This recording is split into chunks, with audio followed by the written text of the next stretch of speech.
कहा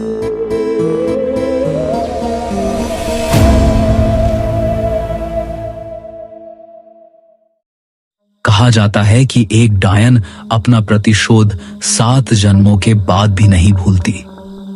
एक बार अगर डायन किसी के घर को देख ले तो उसे तब तक नहीं छोड़ती जब तक वह अपनी प्रतिज्ञा पूरी न कर ले। तकरीबन 70 साल पहले की बात है। पहाड़ों के बीच बसे एक छोटे से गांव फिरकी में नवीन नाम का एक युवक रहता था। पिछले कई दिनों से नवीन को कोई काम नहीं मिल रहा था, जिससे उसके घर में आर्थिक तंगी आ गई थी। इसीलिए काम की तलाश में वह अपने गांव से काफी दूर निकल आया था। यह सर्दियों की घने कोहरे से ढकी शाम थी। सूरज अस्त हुए काफी देर हो चुकी थी और चारों ओर कोहरे ने ऐसा पहरा जमा लिया था कि 5 फीट दूर की चीज भी साफ दिखाई नहीं दे रही थी। इस घने कोहरे की वजह से नवीन उन पथरीली और घुमावदार पहाड़ी रास्तों में भटक गया था। डर और निराशा नवीन को जकड़ रही थी। तभी उसकी नजर पीपल के एक विशाल और घने पेड़ के नीचे बैठी एक आकृति पर पड़ी। वहां एक बाबा बैठे हुए अपनी चिल्लम फूंक रहे थे। उस रात की साए साए करती भयावह खामोशी में किसी इंसान को देखकर नवीन की कुछ हिम्मत बंधी। उसके पास और कोई चारा भी नहीं था। वह धीरे से चलकर बाबा के पास जाकर बैठ गया। बाबा ने अपनी सुर्ख जलती हुई आंखों से नवीन की ओर देखा। कहां वीरानों में भटक रहा है बच्चा? इधर का तो नहीं लगता।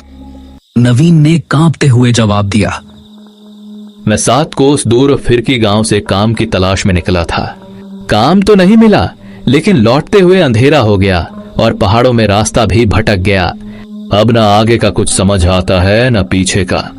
ऊपर से यह डर और घबराहट से मेरा दिमाग काम नहीं कर रहा है।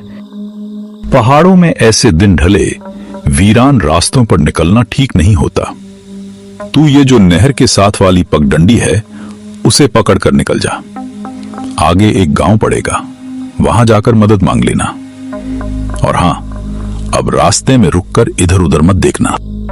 नवीन को बाबा की बातें और उनकी वेशभूषा बहुत रहस्यमयी लग रही थी।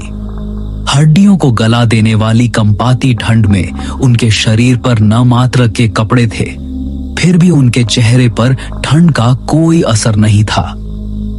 बाबा ने नवीन के कांपते शरीर को देखकर फिर कहा, ठंड से परेशान है बच्चा, ये ले 2 कश भर ले, थोड़ी राहत मिल जाएगी। नवीन पहले से ही बहुत घबराया हुआ था। इस समय उसे बाबा की कही बातों को मानने के अलावा कोई और चारा नजर नहीं आ रहा था। थोड़ा डरते हुए उसने हाथ आगे बढ़ाया और चिल्लम बाबा के हाथों से लेकर 2 गहरे कश खींच ली। चिल्लम के धुएं ने उसके मन को कुछ हद तक शांत किया। अपनी बात कहने के बाद बाबा फिर से सर झुकाकर अपनी चिल्लम फूंकने में व्यस्त हो गए। नवीन कुछ पल वहीं खड़ा रहा और फिर चुपचाप बाबा के बताए रास्ते पर आगे बढ़ने लगा। जैसे जैसे नवीन आगे बढ़ रहा था, पास के घने जंगल से आती जंगली जानवरों की आवाज से उसके बदन में डर को और बढ़ रही थी। अचानक उसे अपने पीछे किसी के कदमों की आहट सुनाई पड़ने लगी। इतने सुनसान रास्ते में अचानक कौन मेरे पीछे पीछे चल रहा है? किंतु बाबा ने कहा था मुझे पीछे मुड़कर नहीं देखना है। क्या करूं, कुछ समझ में नहीं आ रहा। नवीन अब भी कुछ समझ पाता कि उसे अपना नाम सुनाई दिया। आवाज वही थी जो कुछ देर पहले पीपल के पेड़ के नीचे से आई थी। नवीन, नवीन, इतनी जल्दी मेरी आवाज भूल गए? अपना नाम सुनकर नवीन ने कर पीछे मुड़कर देखा। उसे अपने ठीक पीछे वही बाबा दिखाई दिए हैं। नवीन ने हैरानी से देखा। बाबा ने इतनी दूरी कुछ ही पलों में कैसे तय कर ली? बाबा मुस्कुराए। आओ, मैं तुम्हें ये रास्ता पार करा देता हूं। तुम्हें डर लग रहा था ना? बोलो, कहां तक जाओगे? नवीन की घबराहट बढ़ती जा रही थी। लेकिन अचानक से बाबा यहां कैसे आ पहुंचे और उन्हें कैसे पता मुझे डर लग रहा है? यह सवाल उसके मन में आया, लेकिन बाबा की चेतावनी याद करके वह चुप रहा। लगता है तुझे मेरी मदद की जरूरत नहीं है। नवीन जल्दी से बोला।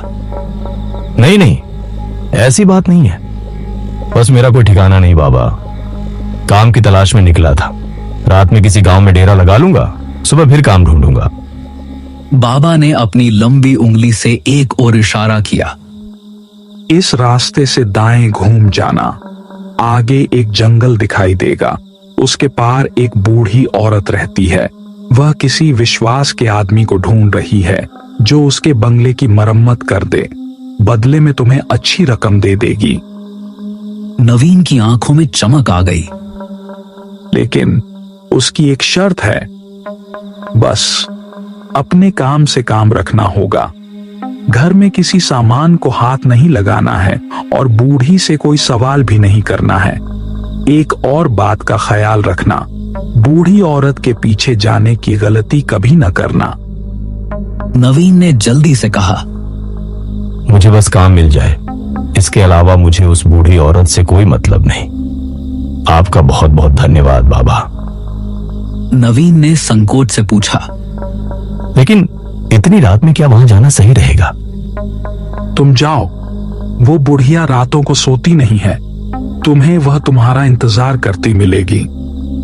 नवीन को बाबा और उनकी बातें अब भी और भी ज्यादा रहस्यमयी लग रही थी, लेकिन इस समय उसके पास न तो रात गुजारने का कोई साधन था, न काम का ठिकाना। काम के लालच में वह बाबा के बताए सुनसान रास्ते की ओर मुड़ गया। कुछ देर चलने के बाद नवीन को दूर एक पुराना सुनसान सा बंगला दिखाई दिया। बंगला इतना जर्जर और वीरान था कि उसे देखकर ऐसा लगता नहीं था कि यहाँ कोई रहता होगा। कौन हो? यहाँ क्या करने आए हो? भाई, आपको मिस्त्री की जरूरत है। मैं आपका काम पूरा कर दूंगा। बस काम की तलाश में यहाँ आया हूँ। हाँ, ठीक है। मुझे ज्यादा सवाल करने वाले लोग पसंद नहीं। बातें नहीं, बस काम पर ध्यान देना। जी समझ गया। और मेरी दिहाड़ी? पैसों की चिंता मत कर, तेरी इच्छा से ज्यादा ही मिलेगा। इतना कहने के बाद वो उसे अपने साथ बंगले के अंदर ले गई। अंदर का माहौल कुछ अजीब था। पूरे घर में अजीबोगरीब सी चीजें दिखाई दे रही थी। जगह जगह छोटे छोटे आईने दिखाई दे रहे थे और उन आईनों के साथ अलग आकार की काले कपड़े से बनी गुड़िया दिखाई दे रही थी। उन सभी गुड़ियों को देखकर नवीन को कुछ अजीब सा डर महसूस हो रहा था। गुड़िया की आंखों से लाल रंग दिखाई दे रहा था, जिससे वे बहुत भयानक दिखाई दे रही थी। ये घर कुछ अजीब सा क्यों महसूस हो रहा है मुझे? इतने अजीबोगरीब सामान। नवीन ने मन में सोचा, लेकिन बुढ़िया की चेतावनी याद करके उसने अपनी मन की शंका मन में दबाई। बुढ़िया ने उसे रात में ठहरने को एक कमरा दिखा दिया और अगले ही दिन से काम शुरू करवा दिया। इस आंगन को खोदकर यहाँ पर एक पक्का कुआं बनाना है। कर पाओगे? मेहनत का काम है। और हाँ, इसके आसपास चारों ओर दीवार बनाकर घेरा भी करना है।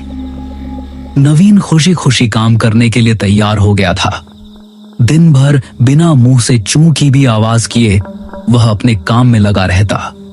बदले में बुढ़िया उसे दुगुनी मजदूरी और दोनों टाइम का अच्छा खाना खिला देती। एक सप्ताह के बाद काम पूरा हो गया। यह ले तेरा हिसाब। फिरकी गांव से आया है ना तू? हाँ, फिरकी से ही आया हूँ, लेकिन आपको कैसे पता? नवीन के मुंह से सवाल निकल गया। नवीन की बात सुनकर बुढ़िया ने गुस्से से उसकी ओर देखा। उसकी आंखें क्षण भर के लिए और भी ज्यादा सुर्ख हो गईं। बोला था ना, कोई सवाल नहीं। नवीन डर से कांप गया और तुरंत माफी मांगी। सुन, मेरा एक काम करेगा? तेरे गांव में एक आदमी रहता है, बलवंत सिंह। जानता है उसे? नहीं, जानता तो नहीं हूं, लेकिन उसकी गांव में एक बड़ी दुकान है, इसलिए नाम सुना है उसका। मेरा दूर का रिश्तेदार है, उस तक कुछ सामान पहुंचाना है तुझे। इस काम के बदले मैं थोड़े पैसे और दे दूंगी। नवीन 1 सप्ताह काम करके अच्छा धन इकट्ठा कर चुका था और कुछ और पैसे मिलने के लालच में वह खुशी खुशी बुढ़िया का सामान पड़ोस के गांव तक पहुंचाने को तैयार हो जाता है। बुढ़िया ने एक पोटली बांधकर उसे थमाई और कुछ पैसे देकर विदा कर दिया। नवीन पोटली लेकर बलवंत सिंह के घर पहुंच जाता है। जी, क्या आप ही बलवंत सिंह हो? बलवंत सिंह के लिए यह सामान उनकी किसी जानने वाली ने भिजवाया है। बलवंत सिंह एक शांत दिखने वाले व्यक्ति थे। उन्होंने पोटली को गौर से देखा। कहां से आए हो? किसने भिजवाया है? मुझे ज्यादा जानकारी नहीं है। मैं तो 7 कोस दूर काम करने गया था। वहीं एक बुढ़िया मिली जिसने यह सामान आपको देने के लिए कहा। बलवंत सिंह हैरानी से वो पोटली खोलकर देखते हैं तो उनकी चीख निकल जाती है। उनके चेहरे का रंग उड़ गया। तुरंत ही वह उस पोटली को वापस कसकर बांधते हैं और उसे नवीन को वापस पकड़ा देते हैं। इसे तुरंत वापस देकर आओ। जिसने तुझे यह दी है, यह मेरा सामान नहीं है, और खबरदार, अगर आज के बाद यहां दिखाई दिया, मुझसे बुरा कोई नहीं होगा। बलवंत सिंह को गुस्से में और डर से भरा देखकर नवीन पोटली लेकर अपने घर आ जाता है। घर आकर उसने अपनी पत्नी उर्वशी को सारा हाल बताया। आजकल किसी के साथ भलाई करने का जमाना ही नहीं रहा। 7 कोस दूर से मैं यह पोटली ढोकर लेकर आया और यहां आकर उस बूढ़े ने सामान लेने से इनकार कर दिया। कहता है मैं तुरंत जाकर उसे वापस करके आऊं। अरे छोड़िए ना, आपको क्या जरूरत है वहां जाने की? इसमें जो भी सामान है उसे हम रख लेते हैं। कोई मूर्ख ही होगा जो इतनी दूर यह सामान लौटाने जाएगा। पागल मत बन, हमें इसे खोलने की भी जरूरत नहीं है। जो भी सामान है हम वापस कर देंगे, जो अपना नहीं वो मिट्टी। नवीन की पत्नी उर्वशी को उत्सुकता थी। वह हर हाल में देखना चाहती थी कि इस पोटली में बुढ़िया ने क्या कीमती सामान दिया है। इसलिए रात को नवीन के सोने के बाद चुपके से पोटली खोल देती है। पोटली देखकर उसके पैरों के नीचे से जमीन निकल गई। इस पोटली में तो बड़ा ही अजीब सा जादू टोने का सामान रखा हुआ था। छोटे छोटे बाल, कुछ हड्डियां और एक काली गुड़िया जिस पर लाल सिंदूर लगा था। हे भगवान, कहीं इसीलिए तो उस बूढ़े ने ये सामान इनसे वापस करने को तो नहीं कहा था। उर्वशी डर और घबराहट से पसीने से तरबतर हो गई थी। उसने तुरंत पोटली को वापस कसकर बांधा। अगली सुबह उसने नवीन को जगाया।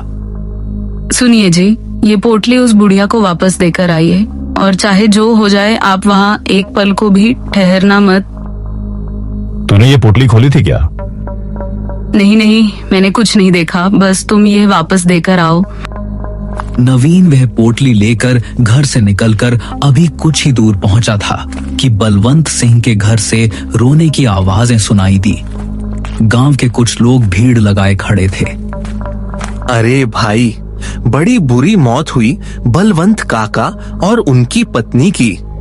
लगता है किसी ने मारकर फांसी पर लटका दिया हो। लेकिन हैरानी की बात तो यह है कि कमरा अंदर से बंद था। ऐसा कैसे हो सकता है भला? भाई मुझे तो कुछ ऊपर का चक्कर लग रहा है। ये किसी इंसान का काम नहीं हो सकता। हालत देखी थी दोनों की। पूरा शरीर ऐसे मरोड़ा हुआ था जैसे कोई कपड़े की गुड़िया को मरोड़ता है। नवीन को गांव वालों की बात सुनकर एक जोरदार झटका सा लगा। एक के बाद एक उसे बलवंत सिंह की कही हुई बातें और पोटली देखने के बाद डर से सफेद पड़ा चेहरा याद आने लगा। न जाने क्या पहेली है इस पोटली की। कल मैंने यह पोटली दी और आज सुबह उसकी मौत हो गई। नवीन तेजी से बुढ़िया के बंगले की ओर बढ़ा जा रहा था। आज जब वह बंगले के सामने पहुंचा तो पाया बंगले के दरवाजे पर एक ताला लटक रहा है और बंगला भी उसे कुछ ज्यादा ही सुनसान सा नजर आया।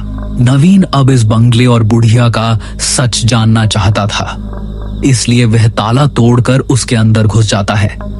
अंदर का नजारा देखकर उसकी आंखें आश्चर्य से फैल गई थीं। बुढ़िया के कमरे में उन पुरानी काली गुड़ियों के साथ 3 नई काली गुड़िया लटकी हुई थी और उसमें से एक गुड़िया के कपड़े उसे कुछ जाने पहचाने नजर आ रहे थे। वे हूबहू उसकी पत्नी उर्वशी के कपड़ों जैसे थे। नवीन घबराकर उस बंगले से निकलकर बाहर सड़क की ओर आ जाता है। वहां से गुजर रहे एक ग्रामीण से उसने पूछा, भाई कुछ पता है ये बुढ़िया कब तक लौट कर आएगी? नवीन की बात सुनकर उस आदमी ने उसे ऊपर से नीचे तक घूरते हुए कहा, पागल वागल है क्या भाई? ऐसा क्यों कह रहे हो भैया? क्योंकि यहाँ कोई नहीं रहता। 50 साल से लटका है यह ताला। और हाँ, भूत बंगला है यह। रात के समय भटकना भी नहीं उसके आसपास। क्या भूत बंगला? नवीन की रीढ़ में ठंडक दौड़ने लगी। भाई, मेरे दादा कहते थे किसी डायन का बंगला है यह। इसमें वह तरह तरह के टोटके टोना किया करती थी। एक तांत्रिक था जिसने इस डायन की चोटी काटकर इसे जला दिया था। तब से यह बंगला ऐसे ही पड़ा हुआ है। कहते हैं आज भी रात के समय इस रास्ते से गुजरने वाले लोगों को वो डायन दिखाई दे जाती है और उस तांत्रिक का पता पूछती है। अपने सूखते हलक से नवीन ने अपना आखिरी प्रश्न किया, तांत्रिक कहाँ रहता है? कुछ मदद कर पाओगे क्या भाई? सुना है उसने इस डायन को मारने के बाद यह काम छोड़ दिया और दूर किसी गांव में जाकर बस गया। उसकी पहचान अब किसी को नहीं पता। बातें करते हुए नवीन बंगले से कुछ दूर तक आ गया था। आदमी के जाने के बाद नवीन को सारी पहेली समझ में आ गई। जरूर बलवंत सिंह वही तांत्रिक है जिसे वो बरसों से ढूंढ रही थी, और उसे मारने के लिए उसने मुझसे इस पोटली में जरूर कोई तंत्र का सामान भिजवाया था जिसने बलवंत सिंह और उनकी पत्नी की जान ले ली। लेकिन अब मैं इस पोटली का क्या करूं? नवीन कांपते हाथों से उस पोटली को उठाकर जंगल की ओर फेंककर अपने गांव लौट आता है। गांव आने के बाद उसने अपने घर का दरवाजा खोला तो उसके सामने का नजारा देखकर वह जम गया। उसे उसकी पत्नी उर्वशी भी बलवंत सिंह की तरह रहस्यमय हालत में फंदे से लटकी हुई दिखाई देती है। उसने अपने गले में फंदा लगाया हुआ था, लेकिन उसका शरीर भी मरोड़ा हुआ था। पत्नी के जाने से नवीन पूरी तरह टूट गया था। वह हर पल खुद को ही उर्वशी की मौत का जिम्मेदार मान रहा था। अगर मैंने वह पोटली खोली ना होती, अगर मैं उस बूढ़ी औरत के पास काम करने न गया होता तो ये सब नहीं होता। आधी रात का समय था। रोते रोते शायद नवीन की आंख लग गई थी। तभी उसे अपने दरवाजे पर दस्तक सुनाई देती है। नवीन दरवाजा खोलता है। कुछ ही दूर पर पेड़ की ओट में काले कपड़े वाली बुढ़िया घूंघट के पीछे से झांकती हुई उसे नजर आती है। बुढ़िया की धीमी आवाज हवा में गूंजती है। नवीन ने समझा वह इस डायन के अंतहीन प्रतिशोध के चक्र में फंस चुका है। नवीन जानता था कि अगली सुबह किसी और गांव में एक और रहस्यमय मौत की खबर आएगी और उसके बाद वह पोटली उसके दरवाजे पर फिर से रखी मिलेगी। डायन ने अब उसे अपना नया मोहरा बना लिया था, जो उसका बदला लेने के लिए मजबूर था।